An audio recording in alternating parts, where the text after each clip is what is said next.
When you on my mind, I just want to ask myself why my knees get so weak when I think of you, when I go for the gusto. Go for the gusto. All right, man. Welcome back. Man, it's the Going for the Gusto podcast. Hey, it's my welcome back. I haven't Yes. been on in forever. But hey, y'all, that don't matter because I'm here right now. And me and Boom, we got a good one for you. So, with all these vacancies, matter of fact, before I get to it, I'm getting too deep, getting too ahead of myself, getting to myself. Look at this man right here. Look at this man, fresh cut, Hey, I'm fresh feeling. shades. Hey, I'm feeling good, man. I'm This feeling man, good. I just left the barber, bro. that man, I needed it. I was looking down bad. I needed it. The cut make you feel like a new man, bro. man, come on, I had to hey, pull out. I had to pull out the hair blockers and everything because the cut make you feel like a new man. I need a haircut. You Shoot, do. You can feel like a new man. you got me, you got me feeling bad. I'm down bad. But now we got that out the way. So we got a good one for you. With all these head coaching vacancies in the NFL right now, there was a midweek phone conversation. It was like, hey, if you was an organization, if you were a GM, if you were a president, if you were the owner, what head coach would you like to have with the philosophy of defense or the philosophy of offense? So I just want to let y'all know right now, it's gonna be some good pushback in this one because he think one way and I think another. And we ain't even really talk in depth about it. I said, let's wait. Let's wait. We actually might agree about this one. Low key. Hey, if we agree about this one, I would be surprised. But we can open it up. Head coaching philosophy, offense or defense. Go ahead with it. All right, bet. So this is what we should do first.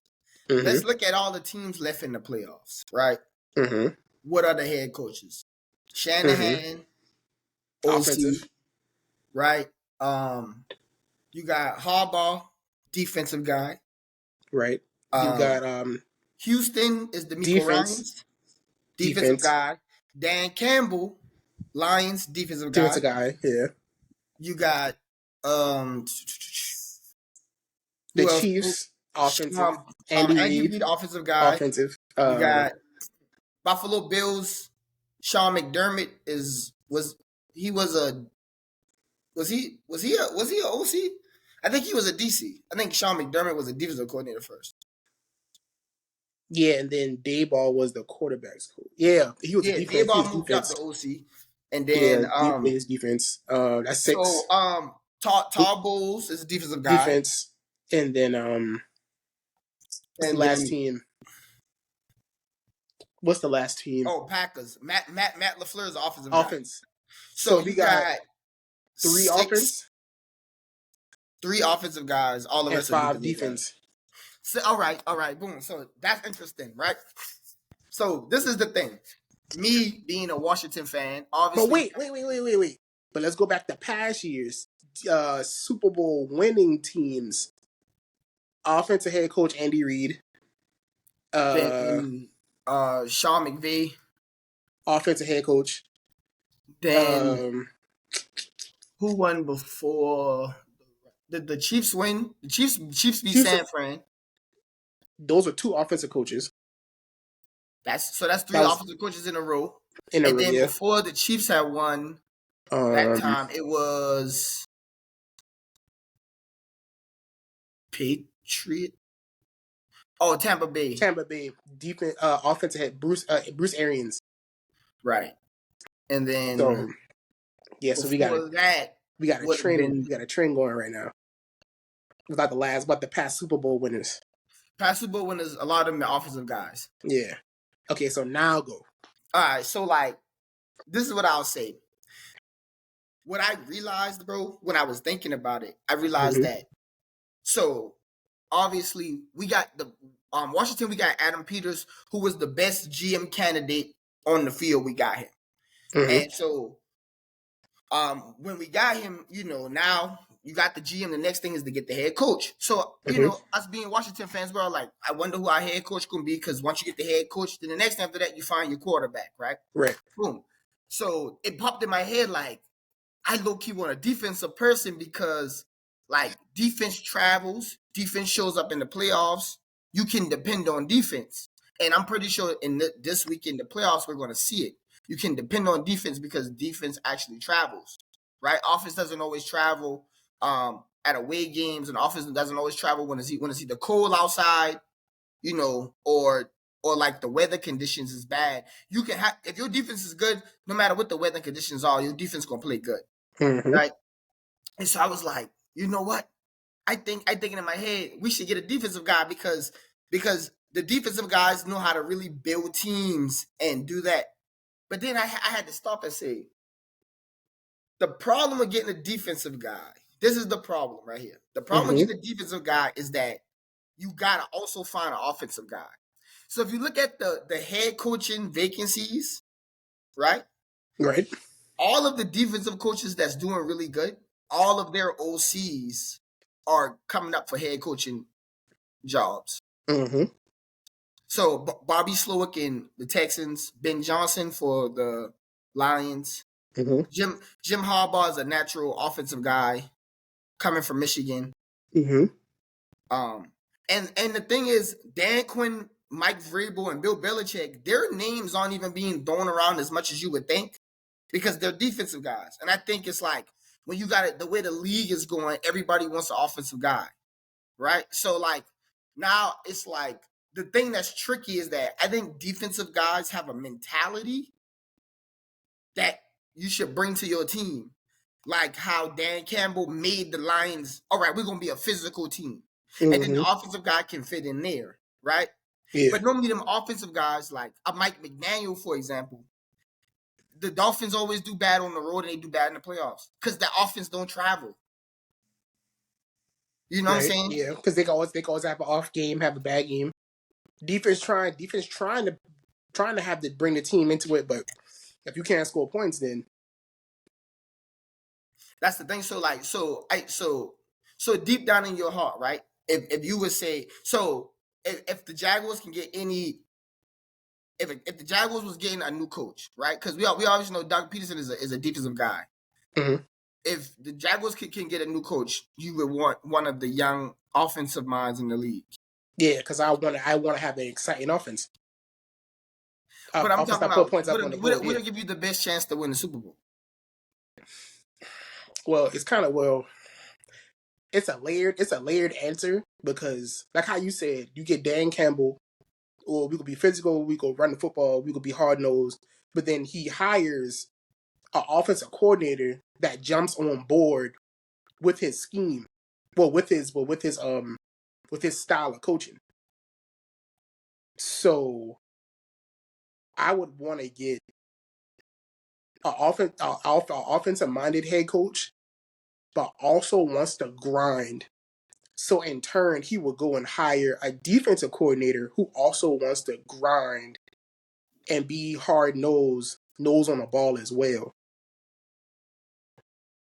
So that'd be my answer. See, this is the thing, right? This is the tricky thing about the NFL, right? That I realized as I was really thinking about this topic, right?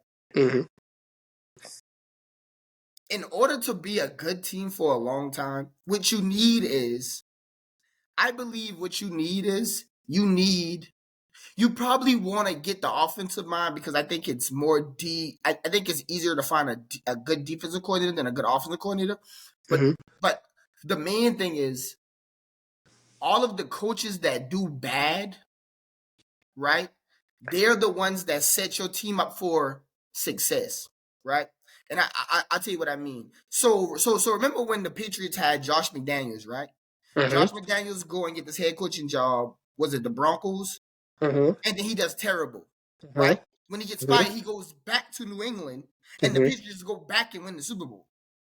So Belichick now is in a situation where he's kind of happy Josh McDaniels did bad because when he got back, the team looked the same. Like a lot of people saying, "Oh, look at Eric Enemy. He came to Washington. He did bad. Now if he goes back, and then the Chiefs' offense start to look like the Chiefs' offense again, right?"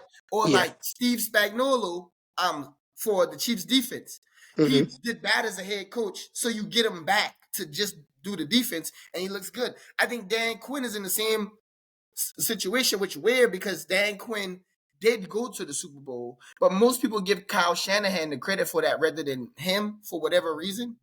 But you saw him after that do bad as a head coach. He gets fired, then he goes to Dallas, and then now Dallas defense looks a lot better. Yeah. You know what I'm saying? So that's the tricky part, is like you wanna like let your coaches go and grow, but you kind of need the offense because like as good as the Bills look this year, they didn't look anything like when they had Brian Daboll. Josh Allen looked like a whole different caliber of player. Matter of fact, pause that. We can use the Eagles. Because look, the Eagles lost both coordinators. They lost both coordinators, but look at the offense. The offense, like at the back half of the season, just like took a downward spiral. Defense did too. Yeah. So that's why they got Sirianni on the hot seat.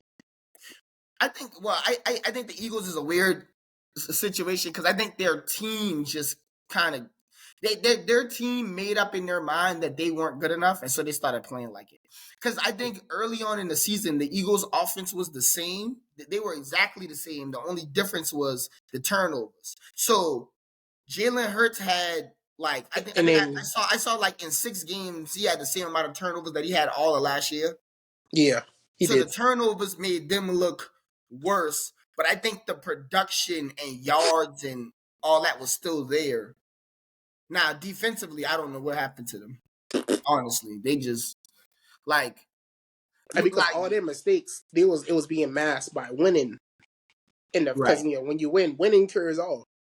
But then when you drop the last 6 or 7, it's like all these offensive mistakes. But Sirianni is an offensive guy, so like you can tell in the interviews, bro. Like certain defensive guys, even in an interview, them boys is like Dan Campbell is like, bro, we gonna get out there and we gonna, you know what I'm saying? Mike Vrabel, like, even though I don't think Tennessee should have got rid of him, but just him as an example, like he can go and turn an organization around because he's that kind of gritty person. And then Tampa Bay, Todd Bowles is like, they were like, oh, Tampa Bay is rebuilding. They wanted to fire Todd, boy. They wanted to fire Todd, and look what he had now. Right, like he and they go out there and they fight. You know, they play hard, and that's the thing, right? Like I think ultimately it needs to be a beautiful marriage, but I do think like it's something to be that you got to think about too, because sometimes the head coach set the tone. And sometimes when you hire a guy, you got to think about the organization he coming from and the people he know. Because a lot of guys you hire, they're going to bring their people with them. They don't guys don't just get hired and go interview like, oh, I'm the head coach. Let me go interview a bunch of random D coordinators. It's a guy that if I get hired, it's a guy that was the linebackers coach. He was the DB coach or something. I know him already, and I'm bringing him. He gonna bring in his guys. Right. So so let's redefine the question. When you're looking for a coach, you gotta do your due diligence in said coach and where he was before and the people he was associated with, and then you have a projection of who he's gonna bring on board with him. And I don't know this for a fact. This is just a random question. Like, I feel like they probably talk about that in the interview. Like, I feel like they probably be like, if I get hired, I'm a bring the cornerbacks coach with me to be the D corner. You know what I'm saying? Like, you don't feel like they have that because whenever you interview GM, right? They ask the GM like, what type of team do you want to build? Because you gotta be convincing. So it's like, let's just say, oh, I'm coming in. Really, hey, I want to go I'm bringing in Warren Sapp, the coach, the D line, and I want to go get Jack Del Rio, and he gonna coach the linebackers. You know, he might not have been a successful head coach or a successful defensive coordinator, but he knew how to coach the linebackers. Right. Specifically. And then your owner and your GM is gonna be in the meeting like, okay, let's go look at this. Okay, well, what's your philosophy? Oh, I want to be hard nosed, grind to the ball. I want my defense. I want my defense to be. I want to play man. I want to run a 5 lines, a 5-3 technique. I want to do this and that. These are my coaches. These are the people I believe is going to put each position, each player in place to run the scheme that I want to run.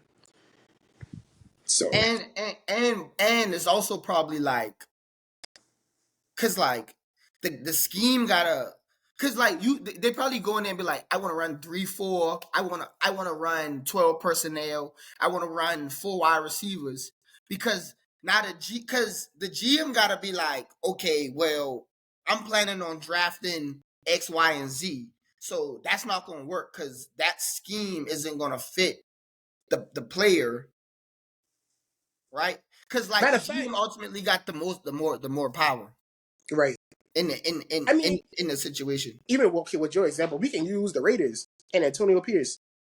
So like what he did this year after he took over, the GM said, "Hey, the players really love this guy. The players really got they fight every week for this guy. He's a defensive-minded coach. He's a linebacker coming from the NFL. He's going to be hard-nosed. He's also going to be fun." The players wrap their minds around, "Hey, I can get with this. I like to be hard-nosed. I like to be challenged. I like to be coached. I also like to have fun." So instead of looking around, because we didn't even hear about the Raiders talking to anybody else except for Antonio. Yeah, I see.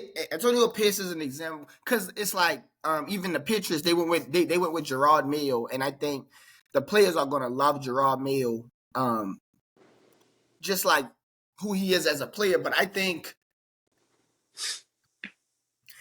now that we're talking about it, it made me think this. I feel like if your team is in a rebuilding stage, you want a defensive guy. If your team is trying to get over the hump, you probably want an offensive guy. Because I feel like the defensive guys, like they bring a certain level of passion. I got a good example. Go ahead. Fire up the guys. Right. Go ahead. Okay, the Chargers. They got a great offense. Defense don't really look too viable, but they've been playing games where they lose by 3, they lose by 6, they lose by 7. Why? Because Justin Herbert can't score the 2-minute drill. He can't go out there and score. He can't move the ball down the field. He's turning the ball over. But then he got hurt. Whatever. But before he got hurt, losing by 3, losing by 6, losing by 7. Can't score. Why? Can't drive the ball down the field. Why? The defense, they had a defensive-minded head coach. Now they're looking at Jim Harbaugh, offensive-minded head coach. Coach Justin Herbert up, coach the offense up, so we can go down when we're going down the field, 2-minute drill, down by 3, go get that touchdown, let's win the game. Driving down the field, it's tie game, drive down the field, kick the field goal, let's go home. Let's get over this hump. Well, see, and Harbaugh is one of the weird examples who's an offensive guy, but he's hard-nosed himself, though. Like, we see that no matter where he coaches at. Yeah. Like, college. That's success that they saw in San Fran. Yeah. So, like, it was offensive-minded head coach, but he had a great defense. He had a great defense, too. I mean, yeah. I mean, you got to give, the GM credit on that one, because he drafted some, that team had, they had NaVorro Bowman, Patrick Willis. They had Aldon Smith. They had Justice. They had dogs on that defense. I got a question. So, revolving around Bill Belichick and Harbaugh, so they say they want full control wherever they go. What does full control mean? So you're operating player personnel. You're the head coach. When you got full control, you're the head coach and the GM. That's all that means. And you do football operations. So if you pretty much Like the GM is just a figurehead at that point. You tell the GM when you want to trade somebody. You go tell the GM these are the players you want to draft, and then the GM is pretty much second fiddle to you. That's what they mean by full control. Now, I'm starting to think that I don't think any coach should have full control, but I think it's a conversation that should be had on draft day. Like, hey, this is what I'm trying to do. But ultimately, the philosophy, like the GM should be like, what's your philosophy? I want to run the ball. I want to be hard nosed. Okay, with our first 3 draft picks, I'm taking all linemen. Then I'm taking Buddy out of Oregon. I'm taking Buddy out of Notre Dame, Oregon State, and we gonna build up the line and have that philosophy. right? So, but Belichick is at a point where I think Belichick should just be a D coordinator wherever he goes next. Now, obviously, it's hard to do that when you had control for so long. Yeah. But Belichick, I think Belichick is. Belichick. Yeah, let me ask you this: is it a such thing as being too old as a head coach? And let me clarify what I mean in the question. Like, do you think Belichick is so old that he's in his 70s, but you're drafting a 20-year-old player? So it's like they really can't see eye to eye. Like Belichick was 50 when this man was born. So he's just so far removed that he can't relate to players anymore. Well,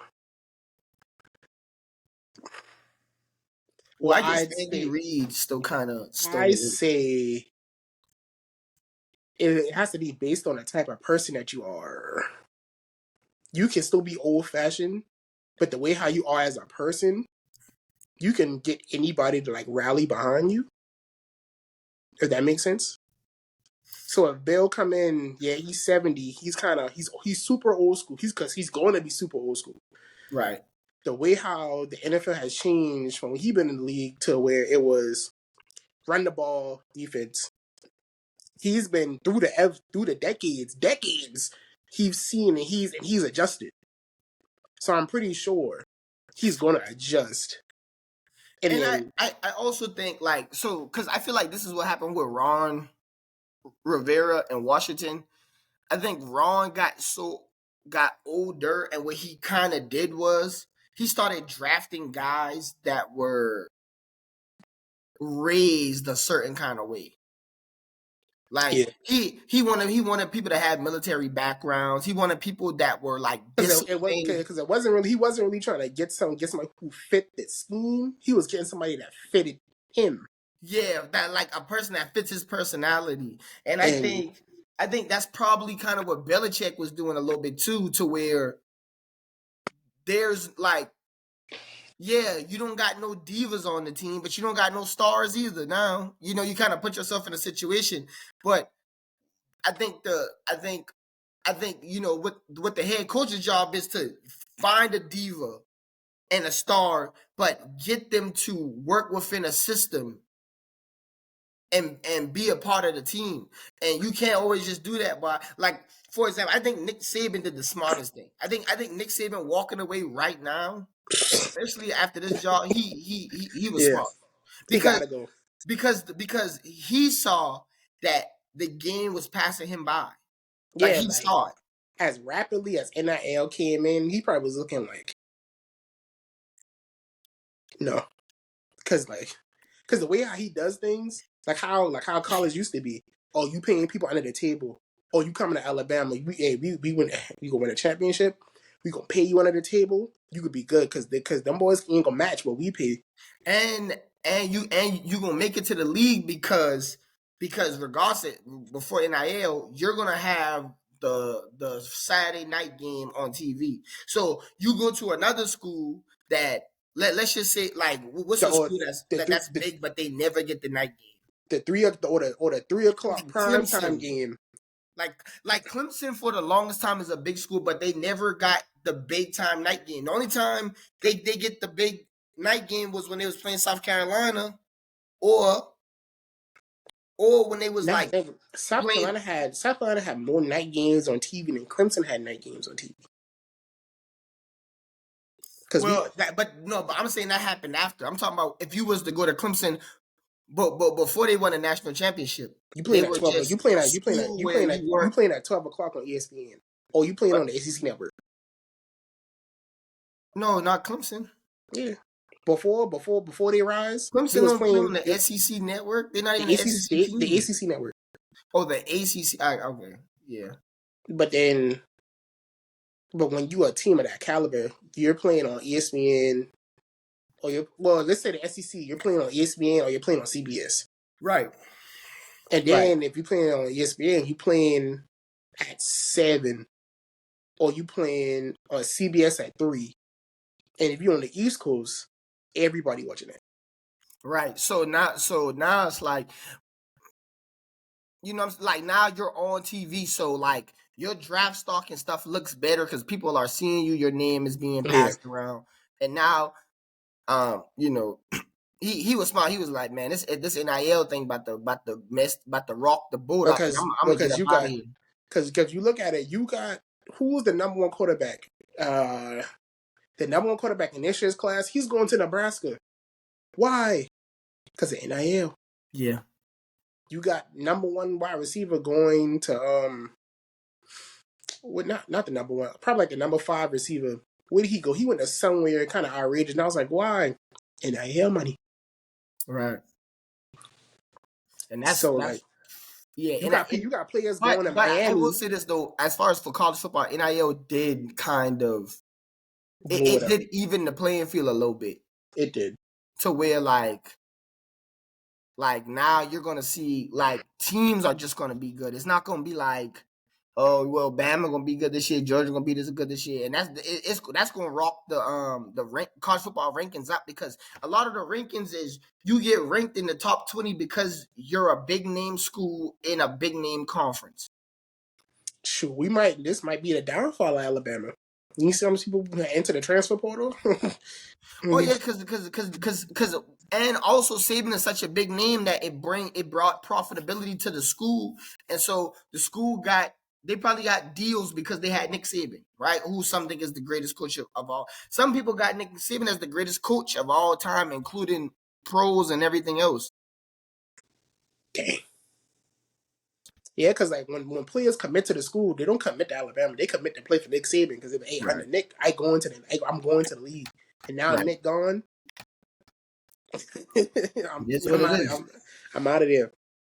And then I think even like head coaching in college football is weird because it's hard to tell who's a defensive guy and who's an offensive guy. I know Kirby Smart was a defensive guy, but Steve Sarkisian, when they both was coaching for Saban, he was the OC, so he's technically Lane Kiffin. We all know Lane Kiffin is an offensive coordinator. We all know was an offensive guy. We all know what Buddy from Notre Dame. He's a defensive guy. Brian Kelly. Yeah, no. Yeah, Brian Kelly and Marcus Freeman. The new dude. Yeah, I know you're talking about. Mm-hmm. Shoot, we got even for South Carolina with Good Buddy. If you look at his family lineage, offensive guys. Right. But so yeah, so now that I think about it, that's the conclusion I just came up with in my head. If you're rebuilding a program, whether NFL, college, whatever, you want a defensive guy in the house to build the culture. Yeah. And the offensive guys will probably get you over the table, but your defensive guy already be kind of built. Already set up. If you bring an offensive guy in, you have to find a great defensive coordinator that's going to make the defense do that. But I think overall, for like long periods of time, I think the offensive guys, the OCs, they can keep a team alive longer. Well, with the exception of Harbaugh and Tomlin, who've been doing it forever. But they can keep a team alive longer because switching out your D coordinator doesn't seem to affect your team as much as switching out your offensive coordinator. I'm childish. I'm childish. I don't even want to know, bro. I don't even want to know, bro. I don't. I'm childish. Oh, man. Hey, that going on TikTok. Bro, I don't. Go ahead. All right. But yeah, so I mean, I think we kind of came out to the same conclusion, but like kind of, but like man, but I'm gonna always go offense. I mean, because offense they score the points, they move the ball downfield. I mean, defense do win championships, but offense sell the tickets. But like, how you gonna win if you can't score? If you don't score on defense, you got to ask the 2000 Ravens or somebody. man, listen. I ain't gonna ask nobody because I'm gonna throw the ball downfield. I'm hiring Kellen Moore as my head coach. That's terrible. But in the situation for Washington, we should probably grab an offensive guy just because we need to find our quarterback for the future. I think the offensive guy can help do that. Find the person that we need, and then we'll figure out the rest later. Oh, but Jacksonville, Doug Peterson's an offensive coordinator, and he's the offensive coach. Yes. Yeah. Okay. So that means we fired our defensive staff. Like everybody gone. And so is Jacksonville. They gone too. They are gone too. You fire all the defensive people. That's what happens. But yeah, so I guess on the flip side, who, as you see today, we got games coming on today. Mm-hmm. What is it? It's Ravens and the Ravens play Texans at 4:30, and then the Lions play the Bucks. Yep. And you heard about their ticket sales? I did hear about that. That's somebody. Hey, that's somebody you rent. Yeah, for real though. $1,100. For real though. For Detroit in Tampa Bay, $1,100. Yep. Man, it's going up. See, you know the Super Bowl gonna be like minimum 20,000. Especially if it's Baltimore and San Fran, people gonna be trying to break their neck to get to that one. They're gonna rob the bank. They're gonna have to break into the bank. Hey, dog. Yeah, this is stick up. Yeah, literally. But I mean, so who you got in the Super Bowl right now? I mean, because we haven't seen the 49ers play, but we know how they play, and we haven't seen the Ravens play, but we know how they play. So this is the thing. I'm scared for the Ravens because they took so much time off. So like they didn't play the last week of the season, plus the bye and stuff. It felt like they didn't play in a long time. I guess you could say the same for San Fran, but I've seen San Fran do that in the playoffs and still be able to play well. But I think it's just too hard. Like, as great as CJ Stroud has played, which is amazing, the Ravens defense, they fly around. They do too much. And so since we're talking about it, I take the defense every time. So I'm going to go Baltimore. And then it's either going to be the Lions or San Fran. I think they're both pretty good defenses. I think San Fran's defense is a little bit iffy sometimes because their pass rush is not the same. Nick Bosa doesn't look the same. Lions got Aiden Hutchinson playing well. Brian Branch was a hell of a pickup for them out the draft because he's changing the game. CJ Gardner-Johnson making plays. So I think I'm going to decide the NFC after I watch today. I'm going to see which defense looks more feisty. But I got to go Baltimore in the AFC because the defense, Kyle Hamilton, Roquan Smith, Justin, and like, it's too much dogs. Marlon Humphrey, like, it's too much dogs on the defense, bro. He out. Marlon Humphrey out. He out? Yeah. I don't even think that changes it. It's because it's like Baltimore gonna run the ball, and like CJ Stroud do not want to get inside just straight up passing downs because Baltimore can get after you. And Kyle Hamilton is long. Just know that much. Kyle Hamilton is long. You think you're going to throw that thing over the middle. Patrick Queen is a dog. Yeah, he is. I was telling you about Patrick Queen when he was coming out in the draft. I was like, well, Patrick Queen going to be a dog, boy. Yep. Shoot. Who I got? I'd say Kansas City don't look like the same Kansas City. Really, if anybody can beat Baltimore, it's the Bills. Because the Bills can play at a level on any given Sunday that makes them look like the best team in the league, or they can wet the bed. Like the Bills are so iffy, you just don't know what team you're gonna get.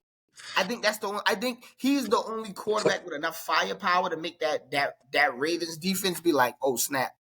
Cause who they play? They play Bills play Kansas City today, but Kansas City go to them.